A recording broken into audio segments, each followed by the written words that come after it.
Good morning मेरे प्यारे विद्यार्थियों, स्वागत है आपको इस वीडियो में। और आज हम लोग हड़प्पाई लिपि, बांट और प्राचीन सत्ता के बारे में अध्ययन करेंगे। जैसा हम सभी जानते हैं कि हड़प्पाई लिपि एक रहस्यमय लिपि है, अर्थात हड़प्पा लिपि को आज तक देखे कोई अध्ययन नहीं कर पाए, इसलिए हड़प्पा लिपि को एक रहस्यमय लिपि कहा जाता है। संभवतः इस लिपि का प्रयोग मोहरों पर अंकित किए गए हैं। साथ ही उस समय के जो मोहरे मिले हैं, उन मोहरों पर अधिकांश मोहरे में हमें जानवर का चित्र बना को मिलता है।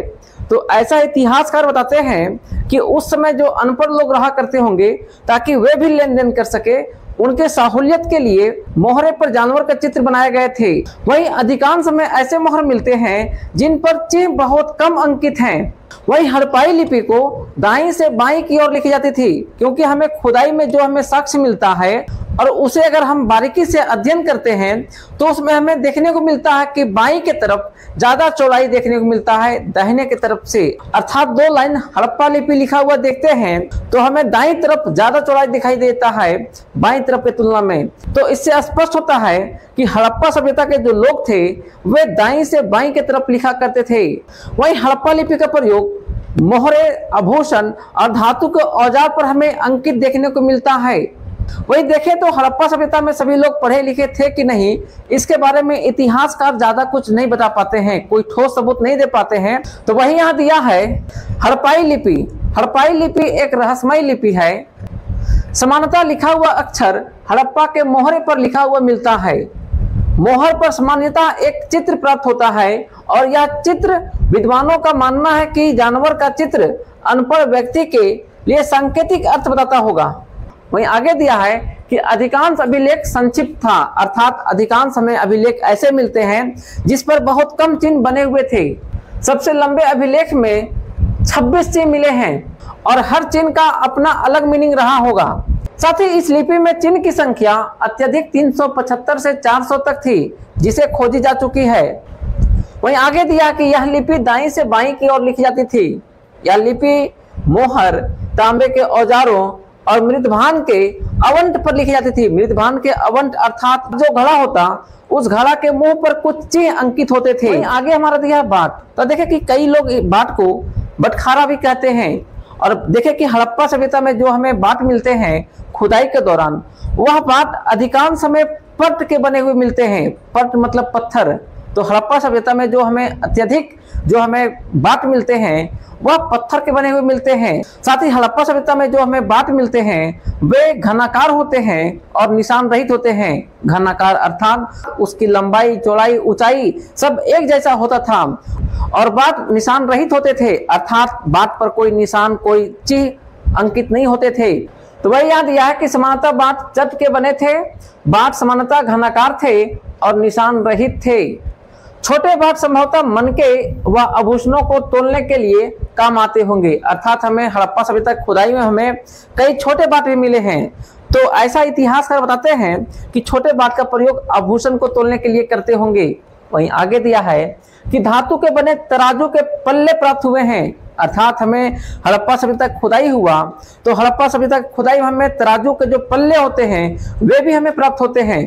तो हम बाट और तराजू के पल्ले के माध्यम से 100% हम कह सकते हैं कि हड़प्पा सभ्यता के लोग भी वस्तु का तोलने के लिए बाट और पल्ले का प्रयोग करते होंगे।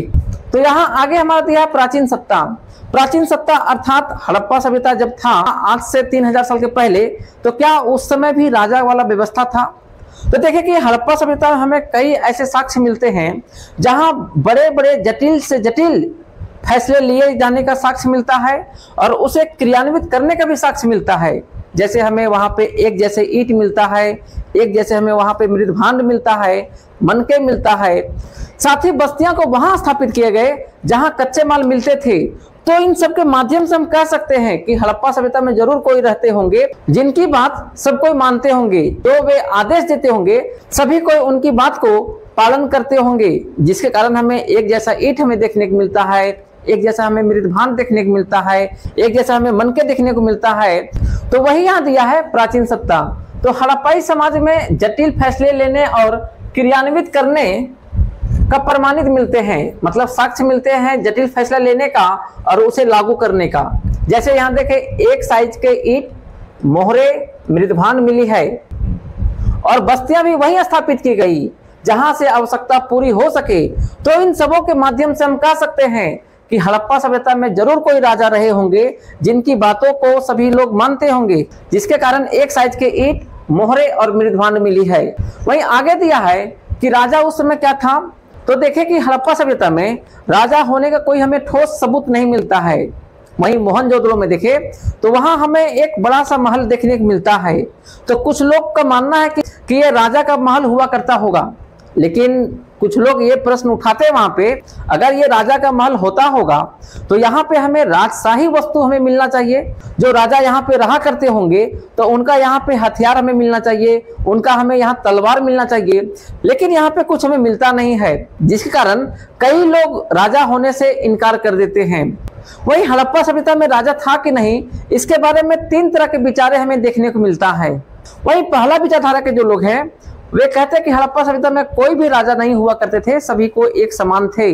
वहीं दूसरा विचारधारा के जो लोग हैं उनका कहना है कि ये इस पूरे क्षेत्र पर एक राजा हुआ करते होंगे और जिनकी बात को सभी कोई मानते होंगे, जिनके कारण यहाँ पे हमें एक साइज का ईंट, एक साइज का मनके, एक साइज का मृदभांड हमें देखने को मिलता है और साथ ही बस्ती को वहीं स्थापित किया गया जहां पे कच्चा माल हमें देखने को मिलता है। तो इन सबों से स्पष्ट होता है कि इस बड़े क्षेत्र में एक राजा रहा करते होंगे। वही तीसरी विचारधारा के जो लोग हैं उनका कहना कि राजा एक नहीं, राजा कई लोग हुआ करते थे और अलग अलग क्षेत्र के अलग अलग राजा हुआ करते थे। जैसे देखें कि लोथल का अलग राजा हुआ करते थे और वे लोथल को देखरेख करते थे। वही मोहनजोदड़ो को अलग राजा हुआ करते थे और वे मोहनजोदड़ो को देखरेख करते होंगे। और वही हड़प्पा जो है, हड़प्पा के अलग राजा हुआ करते होंगे जो हड़प्पा को देखते होंगे। तो इस तरह से कई राजा हुआ करते होंगे और वे अपना अपना क्षेत्र को निगरानी करते होंगे, वे अपना क्षेत्र को देखते होंगे। तो इस तरह से देखें हम लोग 3 तरह के विचारधारा देखे राजा के प्रति। वही आगे हमारा है हड़प्पा सभ्यता के अंत। तो देखें कि हड़प्पा सभ्यता के अंत कैसे हुआ, उसे हम लोग नेक्स्ट वीडियो में पढ़ेंगे।